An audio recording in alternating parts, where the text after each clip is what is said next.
Aloha and welcome to Ninth Island RC.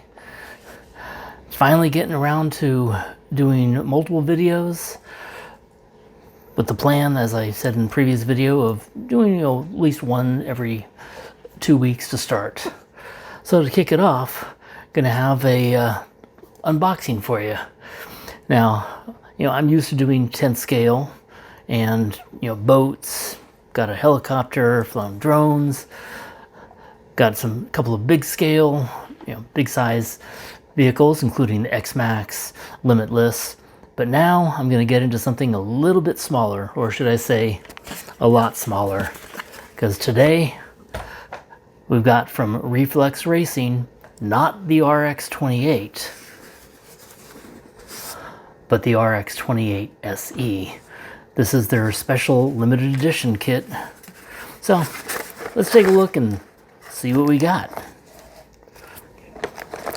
As you can see, I've already put a few extra things in for this build,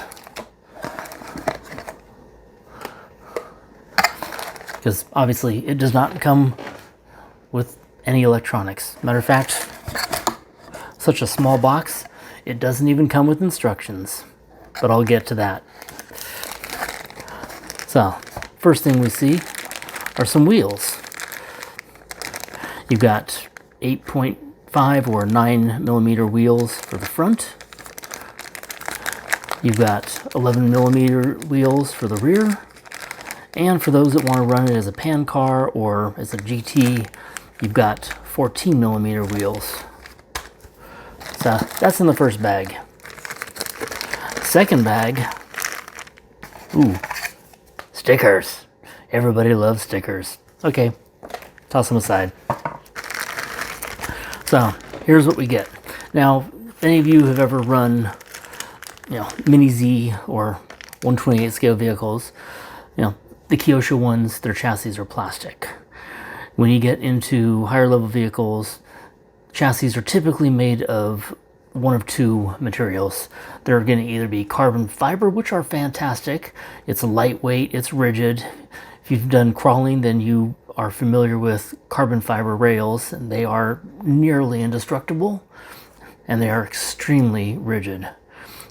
On the other side of the factory, you've got chassis that are made of brass.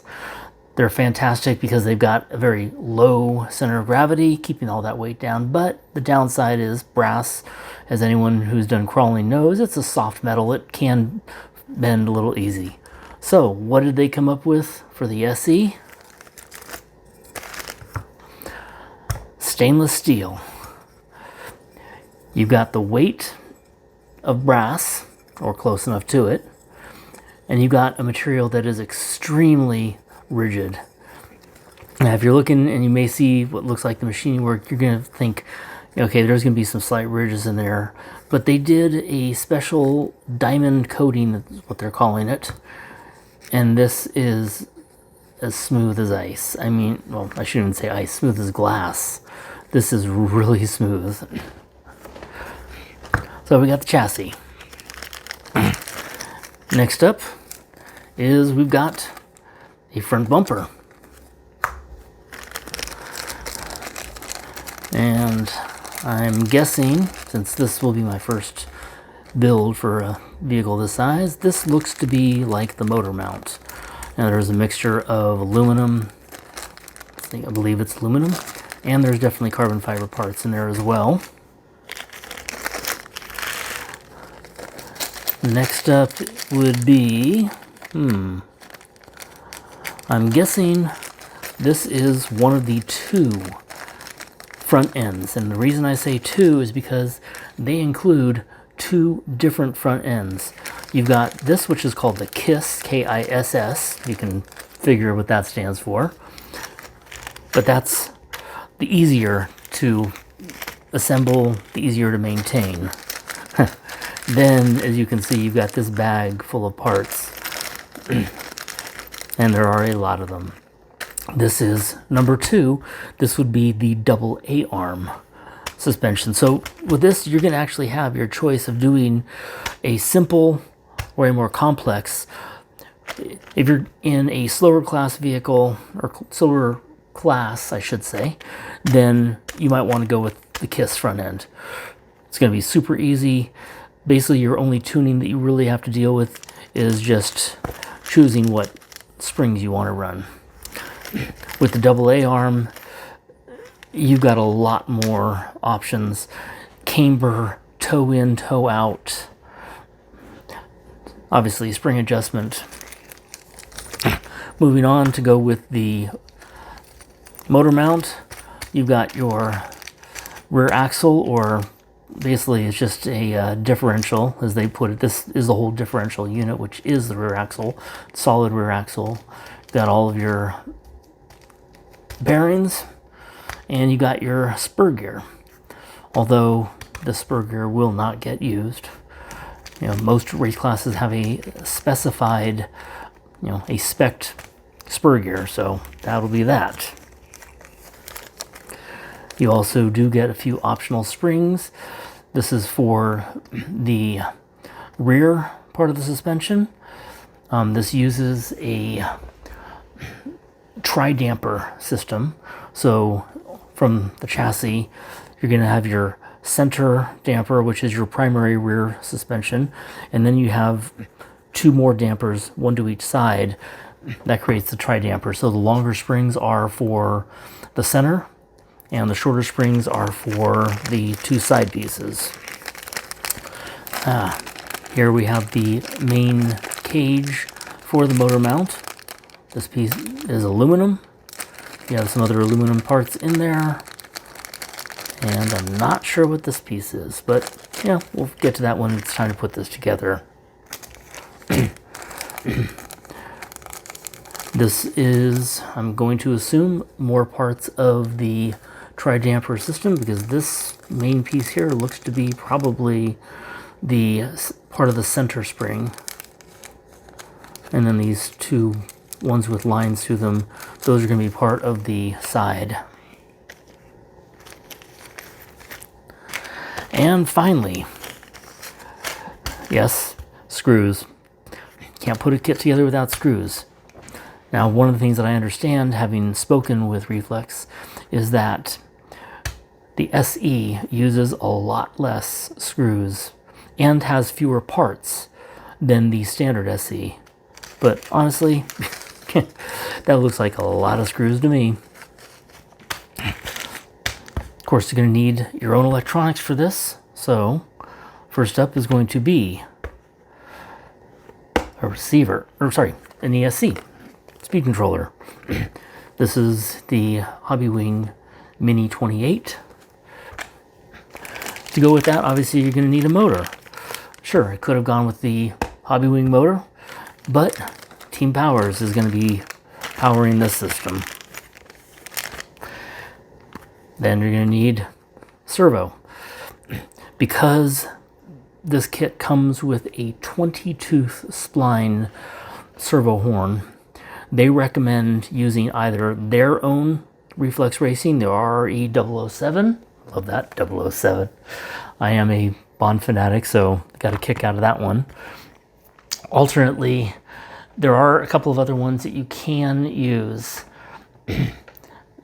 For example, you can use the AGFC A06 CLS V1, but not the V2, because the V2 had a different spline count. Alternately, you can use a servo from PN Racing, the PN Racing Anima, or you can use any of the atomic servos, but in either of those cases, even though they are a 20-tooth spline, their 20-tooth spline is just slightly larger in diameter, so it will be a tight fit, but it can be used. And then lastly, you're going to need a pinion. And in this case, I'm doing two, because it's always good to have a backup. 10-tooth pinion is because the class that this vehicle will be run, which is super stock, specifies a 10-tooth pinion when used with a 3500 kV motor.